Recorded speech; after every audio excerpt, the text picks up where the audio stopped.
Greetings, and greetings once again. Welcome to our show, The Silence of Our Friends. That's right. You are streaming with us the silence, or at least viewing the silence of our friends.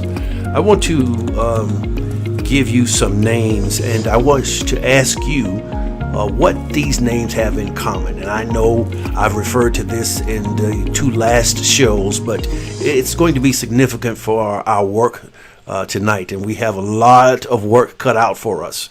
The air conditioning unit, the auto fishing device, the auto gear shift, the blood plasma bag, bicycle frame, baby buggy, cable television device, cellular car phone, chamber commode, clothes dryer, doorknob, egg beater, elevator, electric lamp bulb, eye protector, female cycle indicator, female cycle predictor, fire extinguisher, gas mask, golf tee, guitar, hairbrush, insect destroying gun, ironing board, lawn mower, lawn sprinkler, lock, lantern, lubricating cup, mailbox, mop, motor, peanut butter, record player arm, refrigerator, riding saddles, rolling pin, shampoo head rest, spark plug, straightening comb, stethoscope, street sweeper, stove, telephone transmitter, thermostat control, lighting, traffic light, tricycle, TV remote control, typewriter, VCR remote timer. What do all of these devices have in common? The common denominator is dark hands created them. That's right. All of these, and these are just a few, all of these are inventions and interventions into the American society that have made America greater. Now, you want to refer to make America great again? This is when America is at its best, when there's an identity, a truthful identity of dark hands and people of color and their contributions. You see, one of the reasons that people that are not of color have such little respect for people that are of color is that they've been handed a lie. And the lie is that black people, Africans still waiting to be equal in America, have not made significant contributions to American culture. And that, my friends, is not true. Welcome to, again, the silence of our friends. And that's right, I'm wearing some nostalgic paraphernalia gear. This is from the FUBU collection, the designer signature series, FUBU. And if you remember FUBU, about 15, 18 years ago, it was an acronym for the phrase, for us, by us. For us, by us. And we have to thank Damon Garfield John, who you see on the regular basis. He's one of the investors on the ABC sitcom or reality television show, Shark Tank. He's an investor, and he's made millions, and he has several other businesses. But the phrase is what I wanted you to catch tonight: for us, by us. And there's something that comes, the word really is respect. We are respected by others when we can identify things that we have created ourselves. And since American history has been whitewashed, and I talked about that in last week's show. You have to go back and view it and give me your comments and your thoughts. But it has been whitewashed, that is American history, because only rich and well-educated people were responsible to capture history, and they washed it or they spend it as they will. And this is why in certain cultures, at least school systems, you don't get an adequate rendering of African American history. You get a mention here and there in Black History Month, and that's all. And so we have to help perpetuate our own history and help people to understand that we're not here as an afterthought. We have made significant contributions in this land of the free and home of the brave. Our show tonight is, this episode is entitled, What a Fool Believes He Sees. That's right. It's one from one of my favorite songs from back in the day. The Doobie Brothers were the artists, and it was written by Michael McDonald and Kenny Loggins. This song is really about two lovers from long ago meeting once again. One of them, the man, is still hoping that there's some flame from their past relationship, but the other, the woman, is only meeting up to be nice. In the meeting, he thinks there's still something there, but she just indulges him with this meeting and then leaves forever. And one of the lyrics in the song says, "What a fool believes he sees."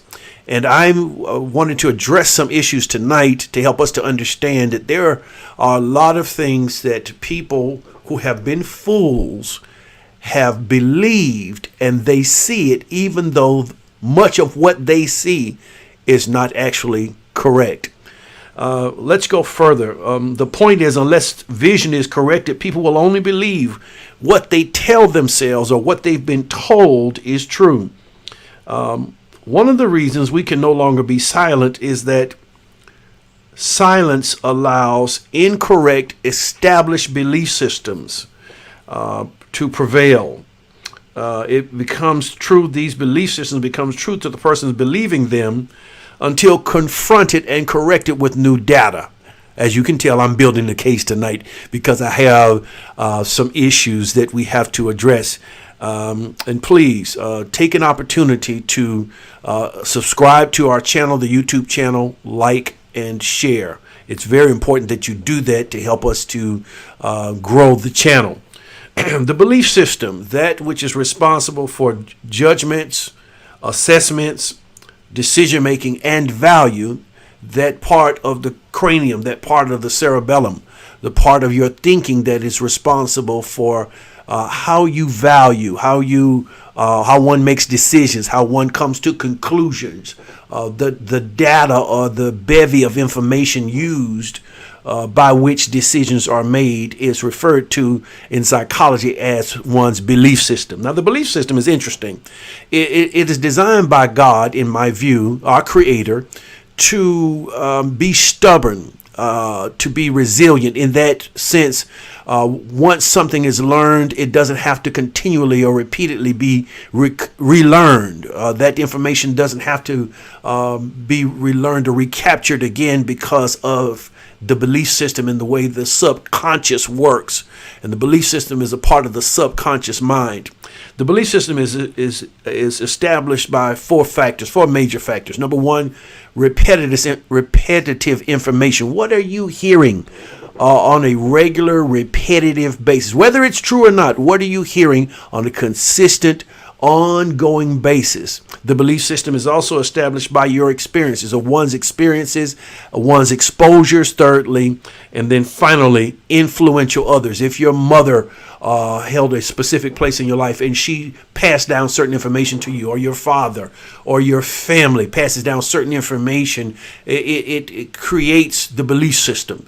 Now, the individual themselves do not have to have their own experiences in the situation where influential others are in their mindsets. In other words, if whatever information and by whichever pattern it reached the brain first is the information that sticks.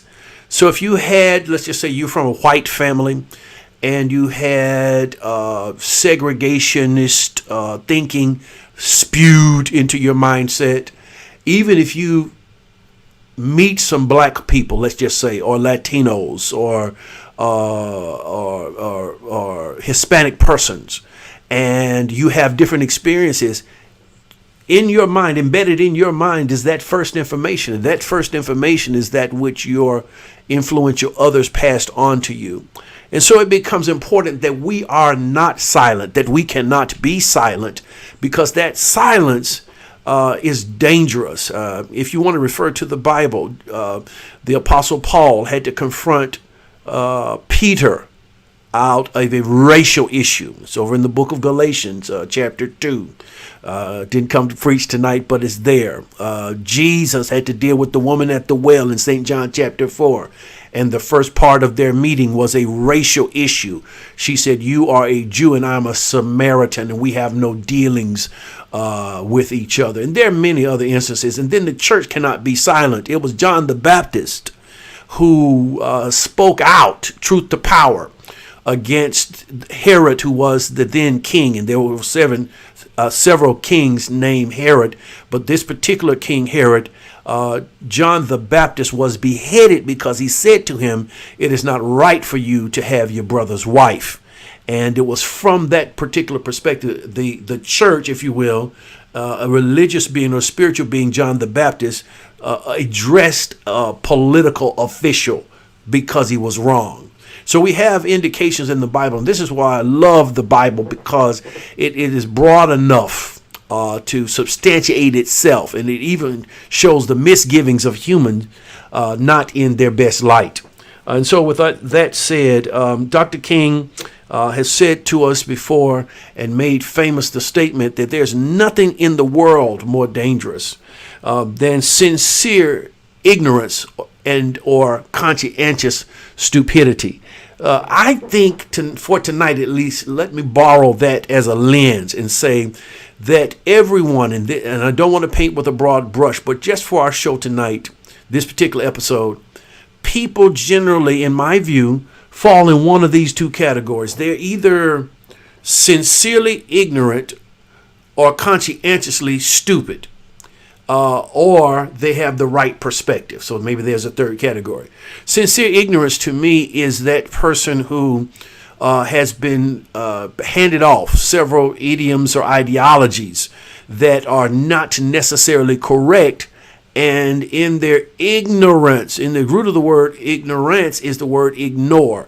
And to ignore facts, you have to have your mind shut off in a certain way so that you can shut off facts even though they're in plain view. You can't see them. And what is the old adage that says, there are none so blind as he who will not see?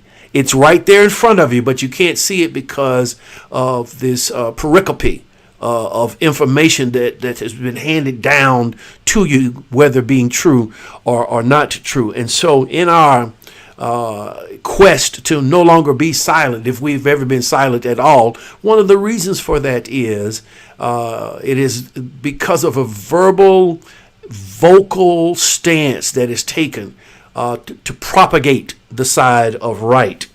I want to allow me to just alliterate even more significantly on the latter category, that being, or maybe the middle in this case, that being conscientious stupidity, which means that there are some facts that persons are very aware of being true, but because of their position, because of their associations, because of their ethnicity, gender, age, whatever have you, they decide to take a particular disposition. And in light of facts that are glowing, that can glow in the dark even, they decide to embrace, take in certain other facts.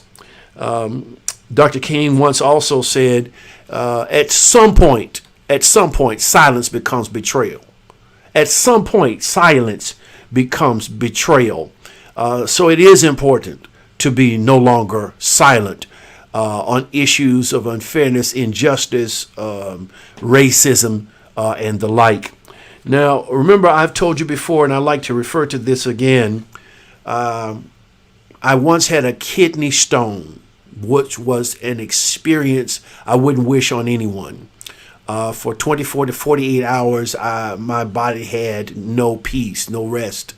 After which, the next day, I visited my then doctor. He said to me, after x-raying my system, the lower GI tract, he says, "I believe that your body has passed a kidney stone." I said, "Well, doctor, I've never envision anything that was this serious. He said, well, in our community, we have certain pain indicators. And he said this level of pain is only second to that a woman experiences in childbirthing. And that was amazing to me. And it was at that point, and then after seeing my wife give birth to her children, it was amazing to me that the level of pain a woman is able to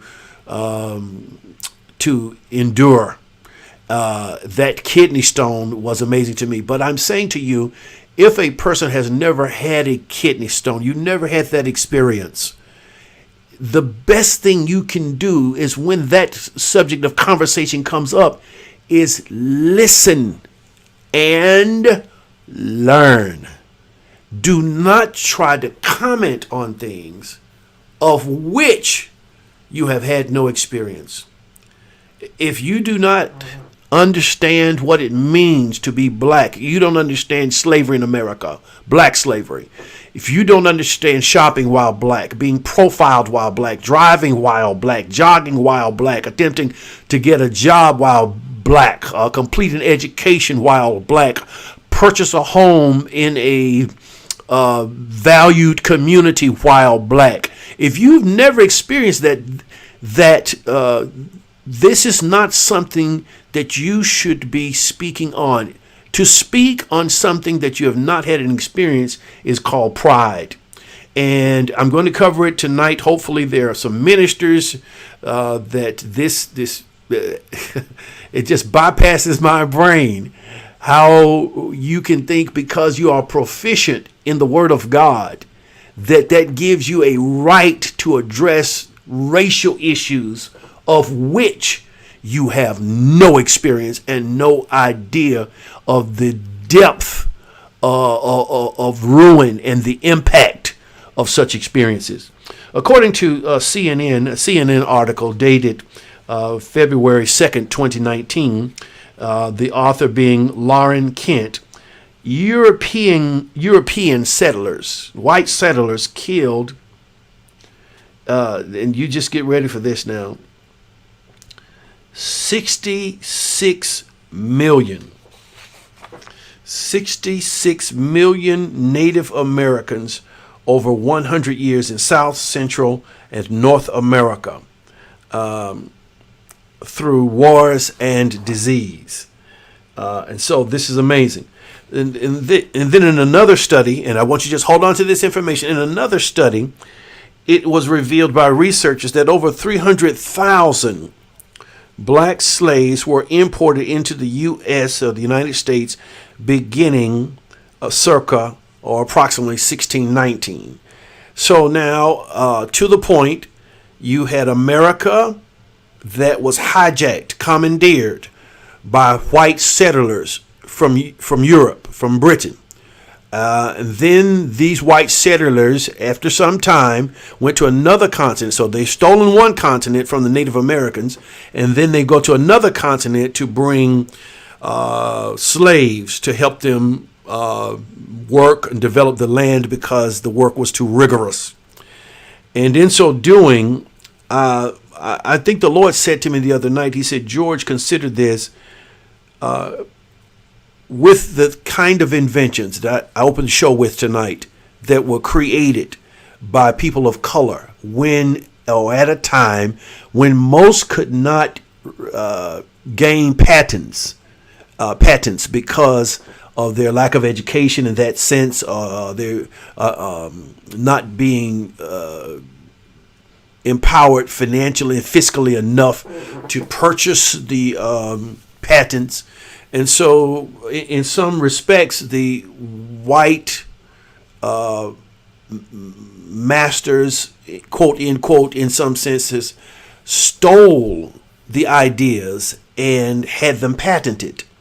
But in the over 100 inventions that were created by men of color, and considering the number of slaves that were killed, think of this now. With that number of inventions being credited to black hands, and then this overly populated killing spree, of black people as slaves in America, how many other inventions, creations, improvements are in the grave, are in the middle of the Atlantic Ocean with the Middle Passages? How many other things? And then if we can get our people functioning properly, and allow me to say a word here, black on black crime. Statistics and researchers have shown, and you can do your homework here, that within every ethnic group, most of the crimes committed are ethnic group of same ethnic group. What do you think about that? Unfortunately, however, the broad lens has been given to black on black crime. Allow me to simplify. In the case of Asians, most Asians have crime against Asians. In the case of Latin-speaking people have crimes against Latin-speaking people. White people have crimes against white people, and black people have crimes against black people. It is the same in all respects, but the larger lens and the larger view, the optics are given to black people. I wonder the reason behind that. But with all that said, just think about it now. If we can get our people together to help us to understand who we are, which is another reason we can no longer be silent, what can truly come out of this particular ethnic group? Now, there's a great hypocrisy in America, and it continues to be propagated nearly every day. The American Revolution, which was if I can say it simply put, this was when America, the colonists, decided to separate from the parent country, which was Britain, Great Britain. So the American Revolution was the colonists who had come to America, decided they no longer wanted to be associated with Britain. This breaking away resulted in the document we refer to as the Declaration of Independence. The colonists' independence from Britain. Now, in my view, this was over the motto of the revolution was taxation without representation was unfair, which simply meant that as the colonists were in America, it was not right for them to be paying taxes, or for these new colonies to yet pay taxes in Britain when they were no longer there. That was one fold of it. The other side of it was they didn't have representation in the government of Britain, and so why should they yet be taxed as citizens when they were building a new country, quote unquote, building a new country? The hypocrisy is, in America to date, there is not a fair representation to black citizens as far as their representation or makeup in the political arena. You think about it. We are not fairly represented based on the 13-14% of us that are here in America, and in the Supreme Court, you have one justice, Clarence Thomas, and that's all I'm going to say about that today. Clarence Thomas. But that is the same ill over which these colonists revolted against the mother country. And here we are today, still living under the tyranny of taxation, paying taxes as citizens without proper or fair representation. And people outside of the race wonder why black people are so angry. and why the revolts and why the protests and why the demonstrations and why the burnings and why the lootings. I'm not in favor, nor do I condone, allow me to be clear, lootings and burnings. I do condone peaceful demonstrations, so forth and so on. There's an unfair representation in government, unfair representation even in the church. Now, I'm about to turn up field. I told you we had a lot of work to cover tonight. Now, allow me to say this. Even in the president's cabinet. Now, when I say the cabinet, I'm talking about in the executive form of government, 3 levels of branches of government. The executive form of government is the president. Is comprised of the president and all of the cabinet officers. These are the persons who make up the federal departments of the interior, so to speak. They also, on a side note, represent the presidential line of succession, as the vice president is a part of the cabinet, the secretary of state is a part of the cabinet, and of course, the list goes on. And there's only one person of color, at least in skin with 5 layers of melanin, in the person of Ben Carson. Taxation without representation. Remember, what a fool believes, he sees. As long as he get it in his mind, whether it is true or not, he begins seeing it from that skewed lens. Now, having said that, it's come to my mind that even in white versus black, and I hate to use these terms, church congregations, there is some foolery that has gone on. I'm going to come back to that point. Allow me to show a bit of scholarliness. I would like to interface into our show a glossary of terms. Now tonight I'll just give you 4 or 5. But I begin comprising a list of terms that I don't want to presume everyone knows. And I think maybe it was Mark Twain that once said, you can only ensure, the prolific writer that he was, and his writings being prolific yet to today, you can only ensure that a person or persons are on the same page, so to speak, if one defines the words that he or she is using. And so with that in mind, here's the phrase, U.S. Constitution. It speaks of a document. What does that mean? Well, it came into force in 1789, amended 27 times to meet the needs of I'm putting quotes here, the quote unquote changing nation. So the intent, I'm told, of the Constitution was so that as the nation grew, as its population grew, and I'm adding this in for clarity, as the ethnic representation changed and shifted, this would be a living document. So it was amended to address particulars that existed or came into existence which were not in existence when the document was first forged.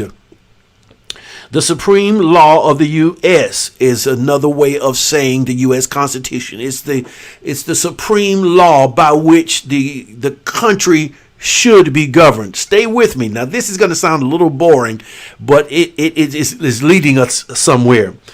It establishes and frames the government of the United States and how the government should maintain a balance.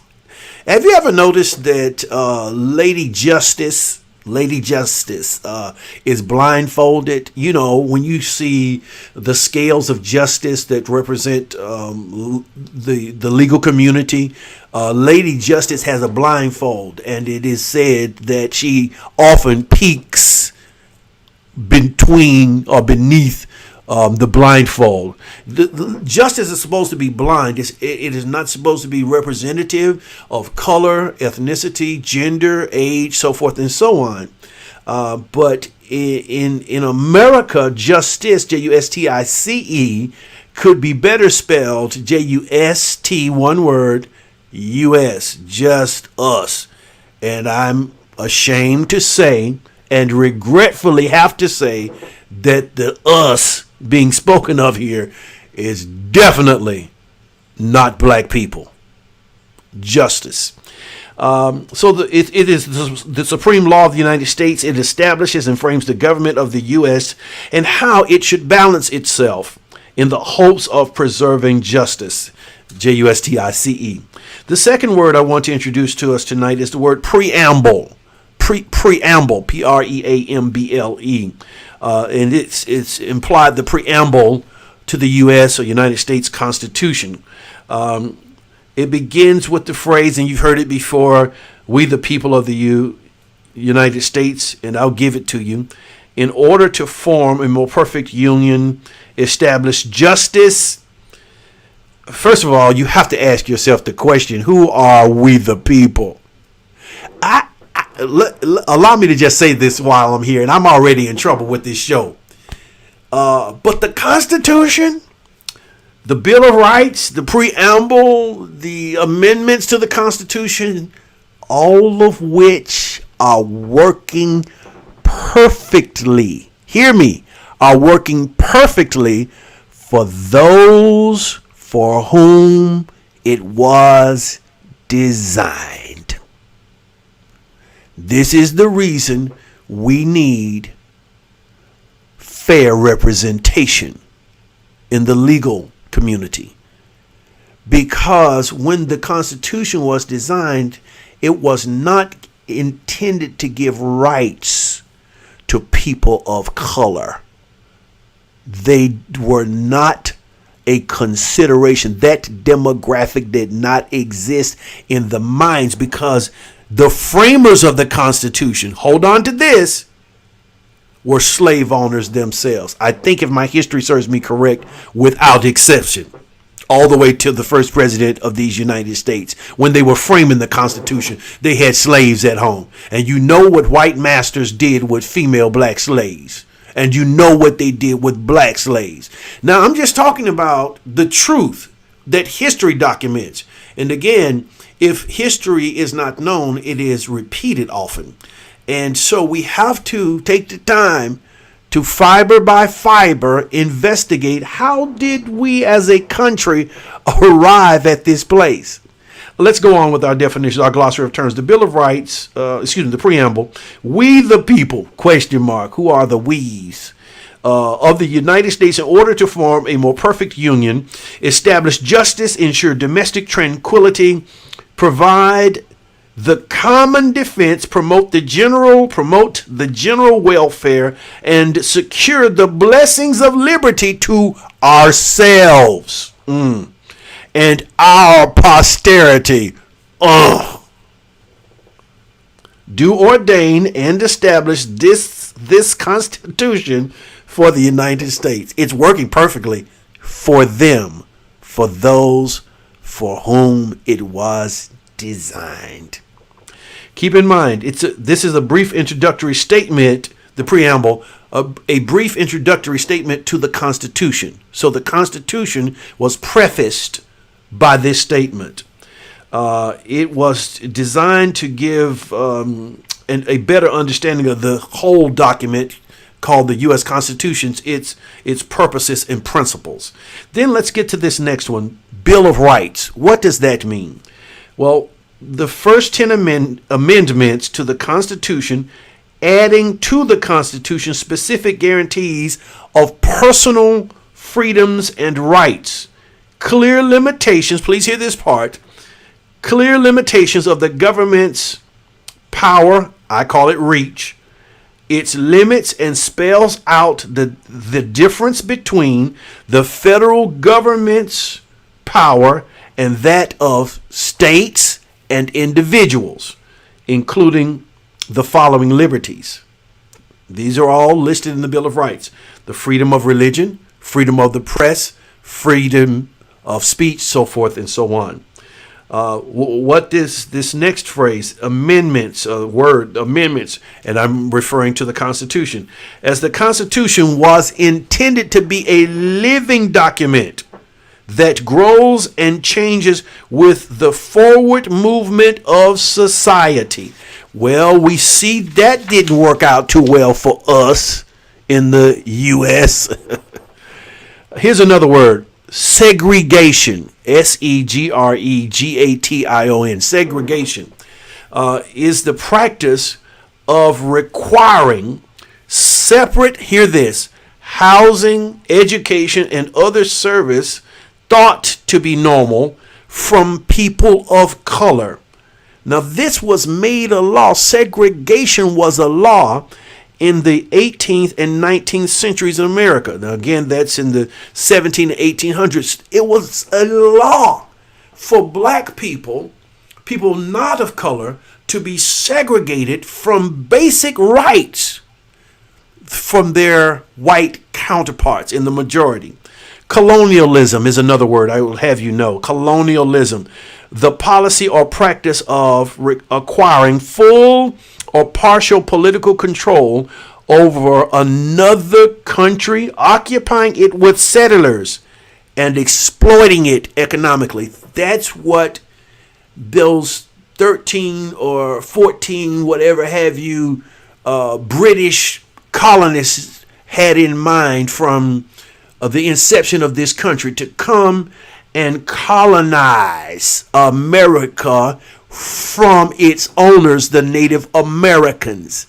So they had in mind to frame another world inside of a world that was already owned and dominated by another people. And that same, I'm saying that for a reason, that same mentality exists pridefully on the one surface of the coin, and on the other shamefully to this day. The mindset of the 1% in this country is still to colonize this country and to imbue it with their own idioms and ideals, notwithstanding race, gender, age, so forth and so on. It's government for us, by us, just like my shirt, FUBU, for us, by us. And I think every people, all people, need to have a mentality of accomplishing something and being able to have the historicity of it, as well as to be able to protect it and to explain it, to value it, so that other people must or are forced to get this foolishness out of their mindset, because what a fool believes, he sees. And then finally, the word supremacy for us tonight. The state or condition of being superior to all others in authority, power, and or status. Now let's move to current events. Current events. This is going a little bit longer than I wanted it to go, so let's just try to move quickly. Amid a national reckoning over race in the wake of the death of Mr. George Floyd, Mr. Brooks in Atlanta a week ago, Ahmaud before that, Breonna before that, a disturbing number of reports have cropped up featuring an icon of violent oppression from the days of Jim Crow. The noose. The noose has reappeared. In addition to the widely publicized case of a noose discovered into the garage stall of NASCAR driver Bubba Wallace. Now, I know his name does not sound like a brother, but he is. I think he is the only person of color who is a professional driver in NASCAR.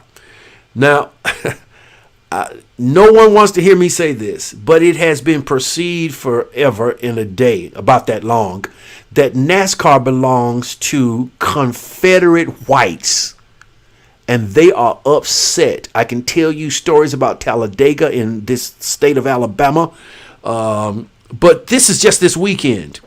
Nooses, Bubba Wallace, God. So they're having no spectators in the stands. So this is an inside job. This is someone who is inside of NASCAR who believes that the black man does not need to be in this place. And they've presented him with a noose. And the noose only means one thing. Let's go on. Noose is Sunday. Nooses have been found in public places in California, New York, and Maine within the last week. And over the previous month, 6 black people have been found. So these people aren't playing. The noose is not just a metaphor or a symbol. No. These people are not playing. We cannot be silent because they are silencing and have been silencing for hundreds of years black and brown people. 6 black people have been found hanging from trees with their deaths ruled, hear this now, suicides. I'm just going to let you hold on to that for a minute. Suicides. All right, let's go on.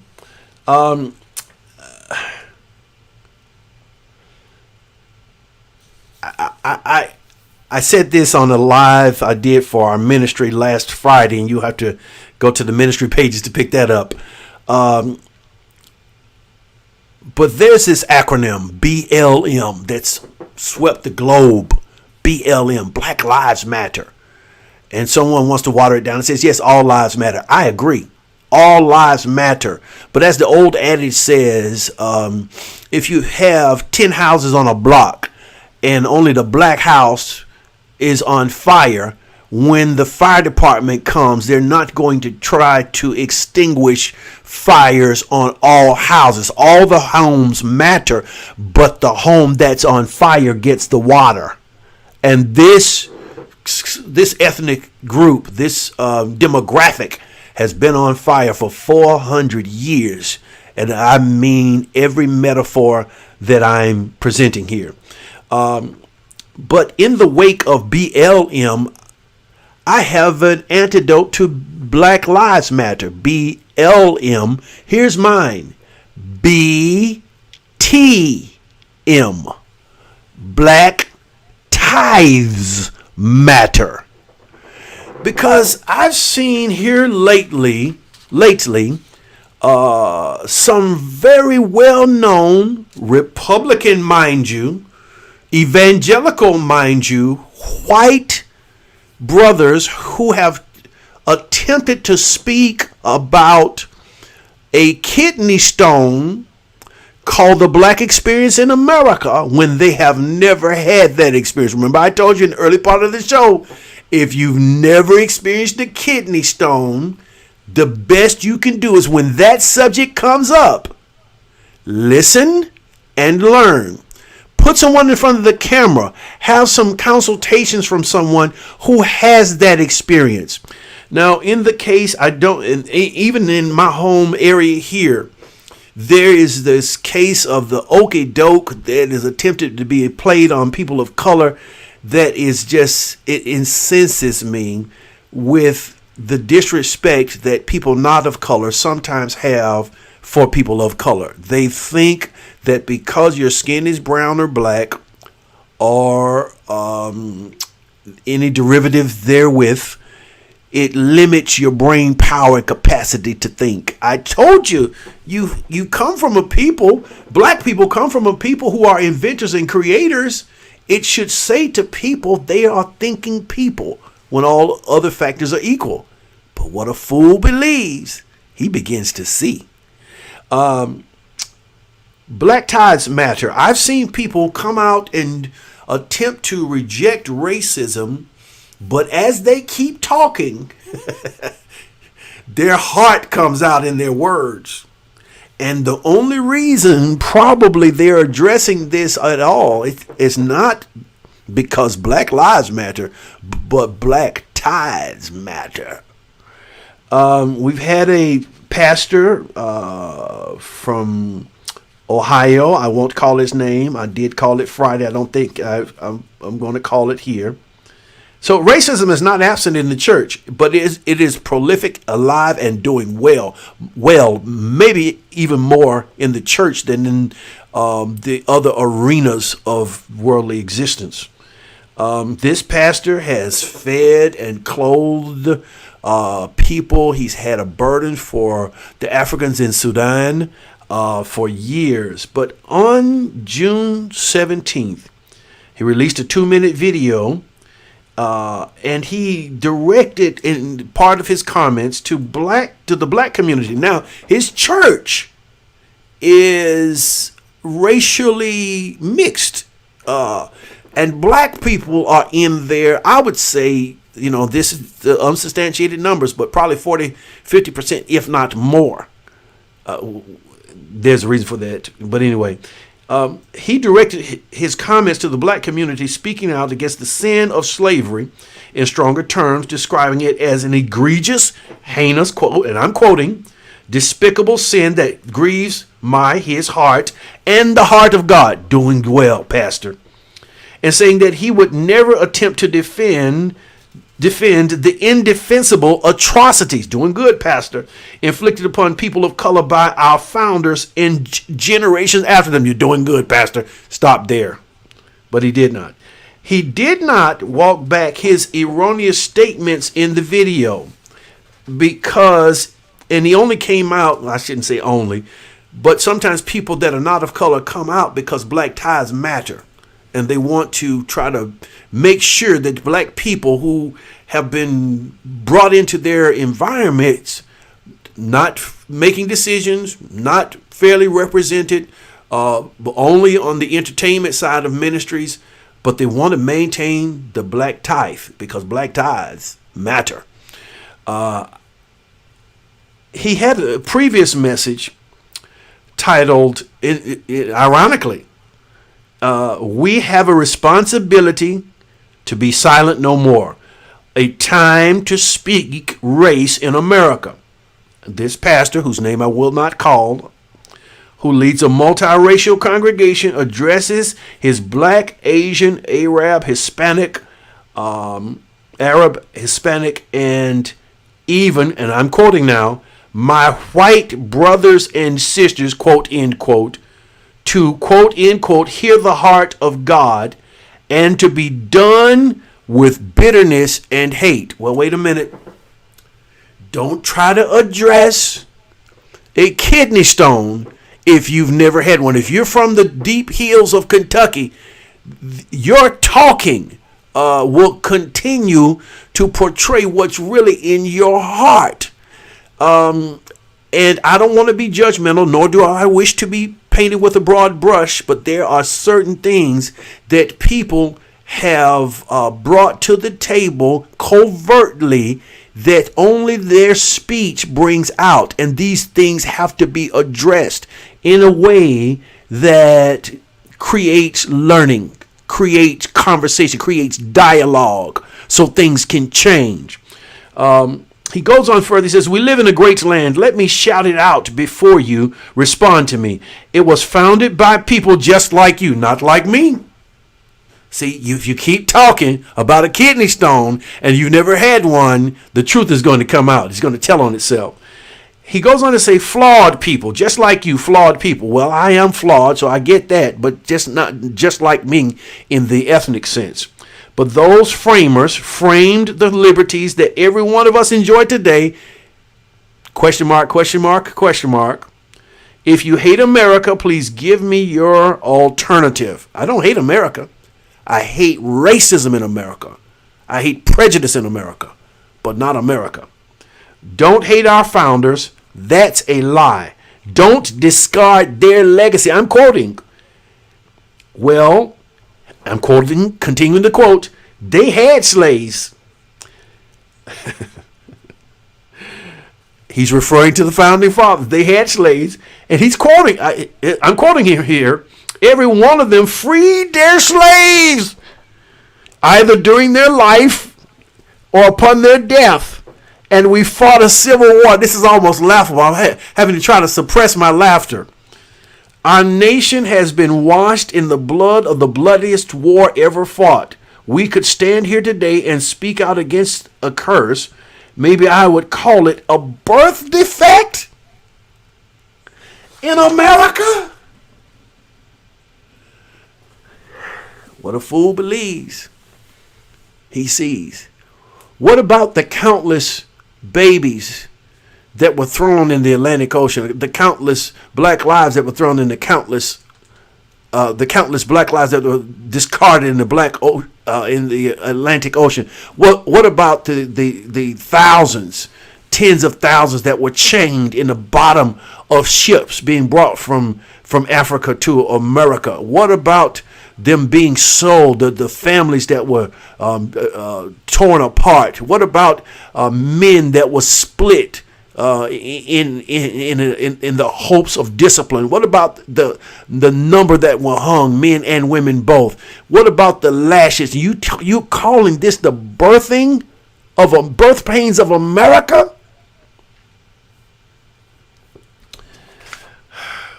So, because he's an evangelical, and I want to cite for you, I'm almost finished here. There is a YouTube presentation, and it is called, you've got to get to this. I thought I typed this in my notes. Maybe I did not. My goodness. Oh, yes, I did. I wrote it somewhere, but I didn't bring that note with me. But if you would search in YouTube, it's a CNN interview with a former evangelical who speaks out. His name is Reverend Shank, I think it is. Shank. But maybe I can get that to you. But there's a link, and you can go there, and it's about a 15 or 20-minute interview from a former evangelical. And he said the evangelicals, and I quote, have made a Faustian, if you're a reader of literacy of novels in America, the Faust relationship that's been referred to here is making a deal with the devil. And he referred to the evangelicals' relationship with this present administration as a Faustian agreement. He said that these white evangelical pastors have sat down with the president and agreed to give him votes and religious cover. In other words, anything he says, and that's what he held up the backwards Bible or whatever book he had in front of the boarded up St. Paul's Cathedral or church, whatever it was. And he said, the religious community is backing me on this. He's referring to that, and it's included in this particular CNN expose. And he goes on to say that the agreements have been made. And he says these guys, these pastors, these white pastors cannot back out for fear of reprisals. Number one, they know the president will throw them under the bus. They know, number two, they will no longer have access to the White House. Number three, they cannot get their conservative final placement on the Supreme Court. And that was the list, included in the list of agreements that they gave the president. Now, it is impossible to hurt me at the poll or at the voting booth and help me in an underserved community. You might be feeding people in Sudan, but what are you doing politically? See, that's again, throwing rocks and hiding their hands from last week's show. Let's just try to work to a close here. There's another pastor in Atlanta who has an interview, and maybe we'll touch this again next week. And in his interview with the Mr. Cathy, the president and now CEO of Chick-fil-A, and a Christian rapper, and I won't bring his name into it either. And this pastor is sitting down with these two men, and he makes a statement. I've watched the interview. He said white privilege should be referred to as white blessing. He goes on to say that it was in effect a blessing to have slaves build America. He said, because after all, again, this is a mixed black-white congregation, a mega church, another mega church. He says, because out of slavery came the building of the great America. He said there were some blessings in slavery, again, the building of the country, and white privilege should be referred to as white blessing.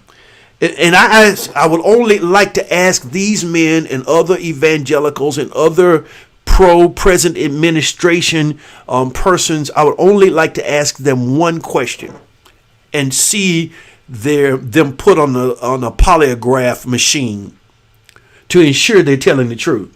And here's my question. How many of you would agree to switch places, to exchange places with people of color in general and their plight in America? If you think this is a blessing, how many of you will be willing to see your daughter, your son, exchange places with people of color and their plight in general in America, and have them connected to a lie detector, a polygraph machine? Let's not forget, people's hearts have to be vetted before we follow them. A man's speech, sooner or later, will reveal his heart. Silence is the equivalent of ignoring pain in your body. If you ignore the pain, that will not make it go away. The pain has to be addressed. It will not make it go away, nor will it make it heal. Let's not forget, we're boycotting this week. We're buying black to just have a show of solidarity of the black purchasing power in America. I did some statistics for you and I'm finished. According to the Nielsen researchers, the black unified collective buying for the buck, so to speak, in America is 1.3 trillion annually. We represent 13% of the population, but we are the largest consumers in the nation. Here's another interesting statistic from year 2000 to 2018, 18 years, black buying power rose 114% compared to 89% in the white demographic for the same period. And so as we end tonight, I appreciate your followership. I appreciate you sharing our show. Don't forget, let us not forget, as we're boycotting, we are buying black this week. That's why I'm wearing my regalia, and the prescription of what we're doing each day is laid out on our web pages. Let's not also forget the census 2020.gov. If you haven't completed your census, that people are not trying to find you. It is important that the census is